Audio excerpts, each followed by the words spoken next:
Bonjour à toutes et à tous. Après le Sénat, je vous propose de nous rendre à l'Assemblée nationale où nous rencontrons Jean-Michel Jacques, député, vice-président de la Commission des armées, qui revient avec nous sur la thématique « Repenser la défense face aux crises du XXIe siècle » en lien évidemment avec le rapport de l'Institut Montaigne. Je vous propose de l'écouter. Le monde économique actuel, avec la Covid qui s'est installée, a bousculé toute prévision. Donc c'est tout à fait légitime de pouvoir se poser cette question.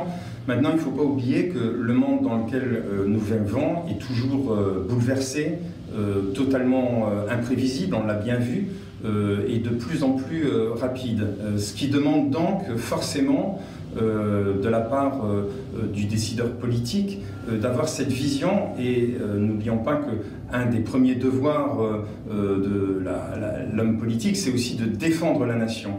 Et donc, de ce fait, face à ce monde bouleversé, il est indispensable de maintenir cette trajectoire parce qu'elle est nécessaire et légitime. Les crises actuelles sont de multiples formes et de plus en plus complexes. Et c'est vrai qu'il est indispensable que nos armées puissent bénéficier de la plus haute technologie, de toutes les innovations dans différents domaines.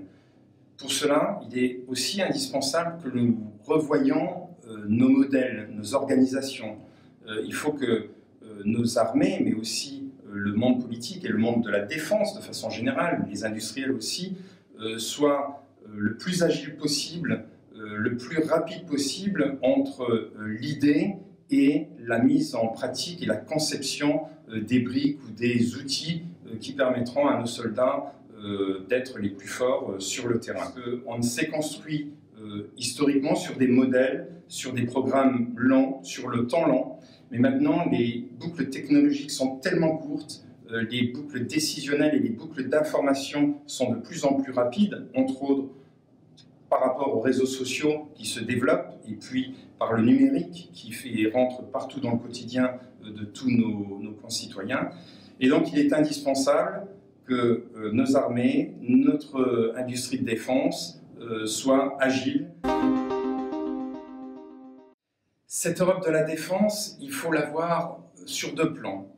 Il y a le plan communautaire, qui est vraiment sur le temps lent, parce qu'on le voit bien, sur les sujets de sécurité et de défense, l'Europe n'est pas encore totalement mûre, même si elle en prend le chemin. Mais on pouvait voir aussi l'Europe à travers ses différents pays. Et parmi ces différents pays, beaucoup souhaitent participer à des opérations. On le voit bien par exemple au Sahel, à travers l'opération Takuba, où un certain nombre de partenaires européens font le choix de participer à cette opération pour plusieurs raisons. Pour des raisons bien entendu de sécurité intérieure, parce qu'ils sont conscients que ce qui se joue là-bas, c'est aussi protéger leur pays à l'intérieur, pour des raisons diplomatiques et d'influence, mais aussi, je pense, qu'un certain nombre de militaires de ces différents pays souhaitent vraiment avoir une culture opérationnelle, et cette culture opérationnelle, elle ne se gagne qu'à travers de véritables combats. Ce n'est pas dans les champs d'entraînement qu'on se fait une expérience opérationnelle, mais c'est vraiment en allant sur le terrain. Et donc, l'Europe peut aussi, à travers certaines missions, faire monter en compétences et en niveau nos partenaires. Et donc, je pense qu'il y a tout de même un avenir sur ce prisme-là. La défense européenne, à travers des partenariats avec différents partenaires, peut être présente en attendant qu'elle monte en maturité sur le plan communautaire. À titre d'exemple, l'opération Takuba montre bien qu'il peut y avoir plusieurs pays européens, sans que ce soit pour autant la communauté européenne, qui soient intéressés pour participer à des opérations militaires, et on peut même dire guerrières, parce que l'opération Takuba qui se passe au Sahel, par exemple, a comme finalité quand même d'amener nos soldats européens, de différents Européens, au contact des terroristes, et donc avec la possibilité de mort éventuelle.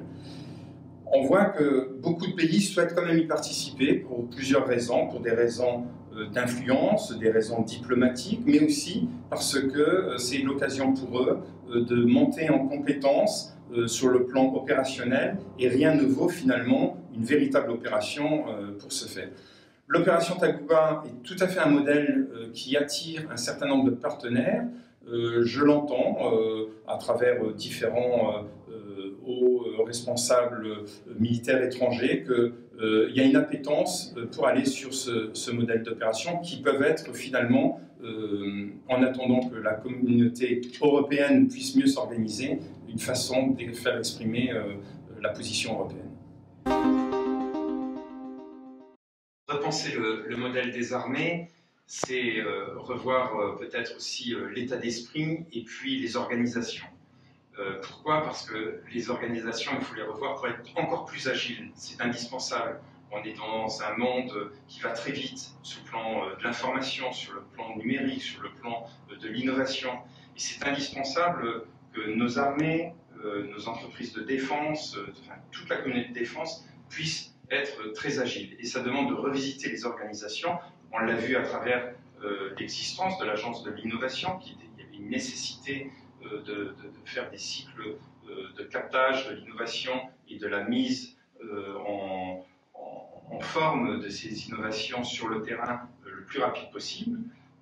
Donc ça, c'est un premier point. Et le deuxième point, c'est aussi, peut-être, je pense, avoir un état d'esprit qui nous autorise plus d'imprévisibilité, plus de surprise, parce que face à des adversaires, des concurrents qui sont aussi de plus en plus, qui montent en puissance et qui sont de plus en plus agiles, il est indispensable aussi de s'approprier l'effet de surprise.